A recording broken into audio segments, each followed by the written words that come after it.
बच्चों, भारत केवल एक देश नहीं बल्कि spirituality, knowledge, culture, bravery, natural beauty का एक सिंबल है।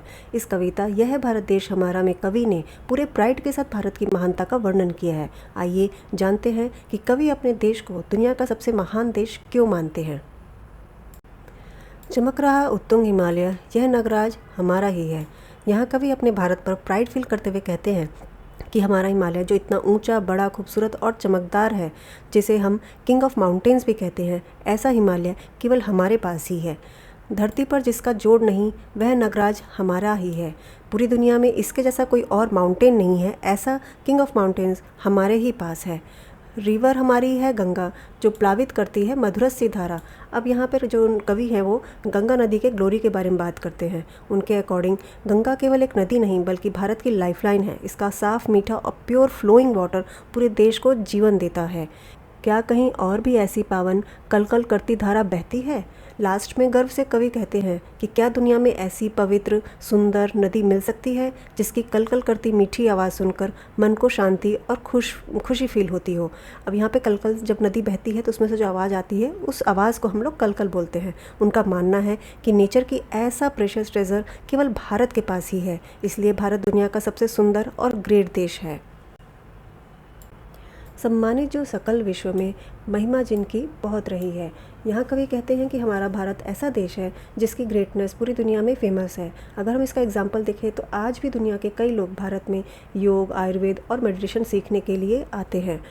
अमर ग्रंथ वे सभी हमारे, उपनिषदों का देश यही है। इसके बाद कवि बताते हैं कि हमारे वेद, उपनिषद और दूसरे ग्रंथ जैसे कि रामायण, महाभारत, भगवत गीता, पुराण, ये सब हमारे देश के प्राइसलेस ट्रेजर हैं। यहाँ पर कवि वेद, उपनिषद और अन्य महान ग्रंथों को अमर ग्रंथ कहते हैं क्योंकि इनमें दी गई एजुकेशन, ऑनेस्टी, गुड वैल्यूज़ और नॉलेज हमारे लिए आज भी उतने ही इम्पोर्टेंट्स हैं। समय बदल जाता है लेकिन इन ग्रंथों का इम्पोर्टेंस कभी भी कम नहीं होता, इसलिए भारत को लैंड ऑफ नॉलेज भी कहा जाता है। गाएंगे यश हम सब इसका, यह है स्वर्णिम देश हमारा। आगे कवि कहते हैं कि हम सभी अपने देश को प्रेज़ करेंगे क्योंकि हमारा भारत स्वर्णिम यानी ग्रेटनेस, प्रॉस्पेरस और ग्लोरियस देश है। यहाँ के कल्चर, फेस्टिवल, लैंग्वेज और ट्रेडिशन पूरे वर्ल्ड में अपनी अलग पहचान रखते हैं। आगे कौन जगत में हमसे, यह है भारत देश हमारा। लास्ट में कवि पूरे गर्व के साथ, मतलब प्राइड के साथ कहते हैं कि दुनिया में कोई भी देश भारत से आगे नहीं है। उनका मानना है कि नॉलेज, कल्चर और ग्रेट ट्रेडिशन के कारण भारत दुनिया का सबसे महान देशों में से एक है। यह है भारत देश हमारा, महारथी कई हुए जहाँ पर। यहाँ पे कवि कहते हैं कि हमारा भारत वह लैंड है जहाँ अनेक ब्रेव वॉरियर पैदा हुए, जैसे कि महाराणा प्रताप, छत्रपति शिवाजी महाराज, रानी लक्ष्मीबाई और भगत सिंह। इन सभी ने अपने करेज और ब्रेवरी से देश की रक्षा की और भारत का नाम ऊंचा किया। यह है देश मही का स्वर्णिम, ऋषियों के ने तप किए जहाँ पर। इसके बाद कवि कहते हैं कि यह वह स्वर्णिम भूमि है जहाँ ऐसे ऋषि मुनि हुए जिन्होंने कई सालों तक बहुत कठिन मेहनत की से तपस्या करी, मेडिटेशन किया, स्टडी करके बहुत सारा नॉलेज गेन किया। फिर उन्होंने वही नॉलेज लोगों को सिखाया और समाज को सही रास्ता दिखाया। इसलिए भारत को लैंड ऑफ स्पिरिचुअल नॉलेज भी कहा जाता है। यह है देश जहाँ नारद के गूंजे मधुमेह गान कवि थे। बच्चों, देवर्षि नारद भगवान के बहुत बड़े भक्त और एक महान ऋषि थे। ऐसा माना जाता है कि वह वीणा बजाकर भगवान के भजन मतलब होता है डिवोशनल सॉन्ग्स, गाते थे और लोगों को भगवान की बातें बताते थे। कवि यह कहना चाहते हैं कि भारत में बहुत पुराने समय से ही म्यूज़िक का भगवान की भक्ति और पूजा में बहुत इंपॉर्टेंट रोल रहा है। आज भी लोग मंदिरों में डिवोशनल सॉन्ग्स गाते हैं और म्यूज़िक के साथ भगवान की पूजा करते हैं। यह है देश जहाँ पर बनते सर्वोत्तम सामान सभी थे। अंत में कवि कहते हैं कि भारत में ऐसे बेस्ट सामान बनाए जाते थे जिनकी पहचान पूरी दुनिया में थी, जैसे कि बनारसी साड़ी, कश्मीरी शॉल, चंदन की लकड़ी और मसाले और हैंडीक्राफ्ट्स। आज भी दुनिया भर के लोग इन इंडियन प्रोडक्ट्स को पसंद करते हैं। इससे पता चलता है कि भारत बहुत पुराने समय से ही, चाहे वो आर्ट्स हो या हाथ से बनाए जाने वाले प्रोडक्ट्स हो या फिर ट्रेड, सब में ही बहुत आगे रहा है। यह है देश हमारा भारत, पूर्ण ज्ञान का शुभ निकेतन। बच्चों, कवि कहते हैं कि हमारा भारत नॉलेज वाला देश है। बहुत पुराने समय से ही यहाँ लोगों को पढ़ना, लिखना, सच्चाई से जीना और अच्छा इंसान बनना सिखाया जाता रहा है। जैसे आज हम स्कूल पढ़ने जाते हैं, अपने टीचर से पढ़ाई करते हैं और अच्छी बातें सीखते हैं, वैसे ही पहले के समय में बच्चे गुरुकुल जाते थे और ऋषि मुनियों से पढ़ते थे और अच्छे संस्कार सीखते थे। यह है देश जहाँ पर बरसी बुद्ध देव की करुणा चेतन। इसके बाद कवि भगवान बुद्ध के बारे में बताते हैं। भगवान बुद्ध एक बहुत अच्छे मेंटर थे। उन्होंने लोगों को सिखाया कि हमें सबके साथ प्यार से रहना चाहिए, किसी से नफ़रत नहीं करनी चाहिए, विदाउट एनी रीज़न किसी को दुख नहीं देना चाहिए। वे हमेशा kindness, love, peace and non violence का मैसेज देते थे। कवि कहना चाहते हैं कि भारत एक ऐसी पवित्र जगह है जहाँ भगवान बुद्ध जैसे महान व्यक्ति ने लोगों को अच्छा इंसान बनना सिखाया और मिलजुल कर रहना सिखाया। है महान, अति भव्य, पुरातन, गूंजेगा यह गान हमारा। आगे कवि कहते हैं कि हमारा भारत बहुत पुराना और महान देश है। हमारे देश में बहुत से हिस्टोरिकल प्लेसेस हैं, जैसे कि ताजमहल, नालंदा विश्वविद्यालय, सांची स्तूप या अजंता एलोरा की गुफाएं जो आज भी बहुत फेमस है।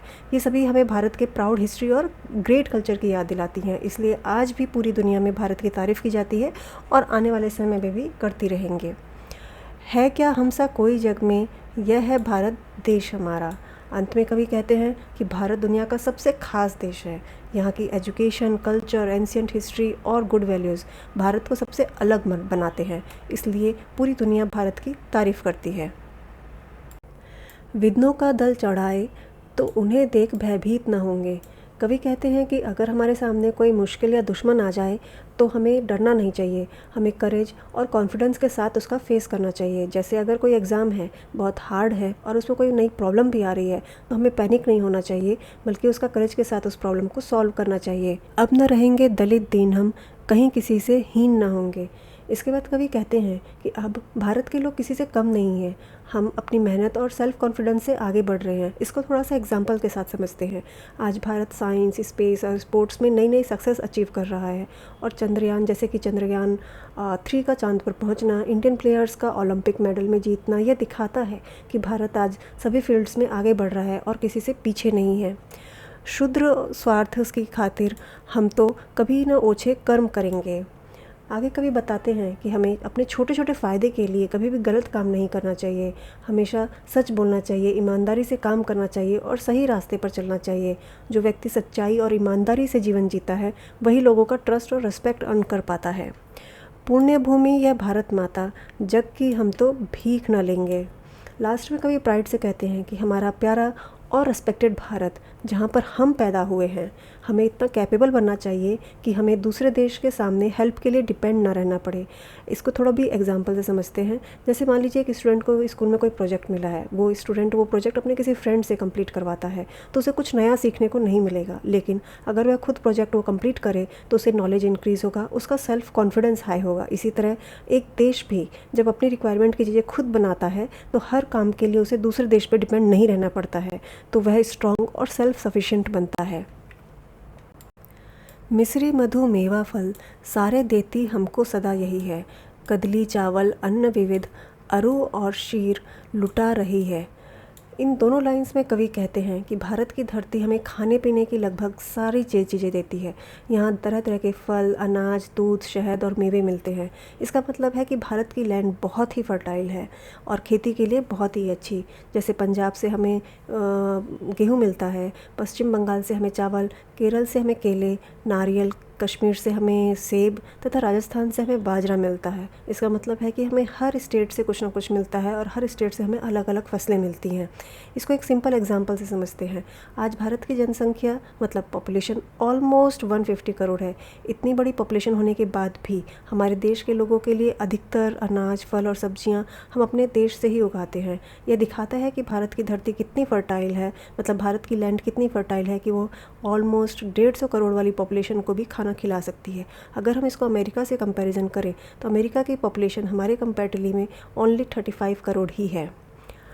आर्य भूमि उत्कर्षमयी है, गूंजेगा यह गान हमारा। कवि कहते हैं कि हमारा भारत जो हमारा मदर लैंड है उस पर हमको प्राउड होना चाहिए। वे चाहते हैं कि हमारा देश हमेशा आगे बढ़ता रहे, सक्सेसफुल बने और पूरी दुनिया में उसका नाम फेमस हो। कवि को अपने देश पर बहुत प्राइड है, इसलिए वे कहते हैं कि हम सबको मिलकर अपने देश की अच्छाइयों को प्रेज़ करना चाहिए ताकि भारत की ग्रेटनेस के बारे में सबको पता चले। जैसे हम अपने फैमिली की अच्छी बातें सबको बताते हैं और बहुत प्राइड फील करते हैं, वैसे ही हमें अपने देश की अच्छी बातें सबको बतानी चाहिए। कौन करेगा समता इसकी, महिमा में यह देश हमारा। कवि गर्व से कहते हैं कि भारत जैसा महान देश दुनिया में कोई है ही नहीं। बच्चों, अगर आपको पता हो, हमने कभी भी दूसरे कंट्री पे कभी भी अटैक नहीं किया है। हर कंट्री ने किसी न किसी पे अटैक किया है, लेकिन एक भारत एक ऐसा देश है जिसने कभी भी दूसरी कंट्री पे अटैक नहीं किया है। उनका मानना है कि beautiful nature, great culture, ancient history और गुड वैल्यूज़ भारत को सबसे अलग बनाते हैं। इसलिए कोई भी देश भारत के इक्वल नहीं हो सकता। जैसे कि भारत ने दुनिया को योगा, आयुर्वेदिक, ज़ीरो और कई ग्रेट थिंकर्स भी दिए हैं। यही बातें भारत को सबसे अलग पहचान बनाती है। बच्चों, भारत केवल हमारा देश नहीं बल्कि हमारी आइडेंटिटी भी है। इसलिए हमें हमेशा अपने देश से प्यार करना चाहिए, उसकी कल्चर, नेचर और हिस्ट्री का रिस्पेक्ट करना चाहिए। याद रखिए, जब हम अच्छे काम करते हैं, ऑनेस्टी के साथ आगे बढ़ते हैं और दूसरों की हेल्प करते हैं, तभी हम ट्रू सेंस में अपने देश का नाम रोशन करते हैं, इंडिया को प्राउड फील करवाते हैं। मिलते हैं अगली वीडियो में एक नए चैप्टर के साथ। तब तक के लिए पढ़ते रहिए, सीखते रहिए और स्माइल करते रहिए। जय हिंद।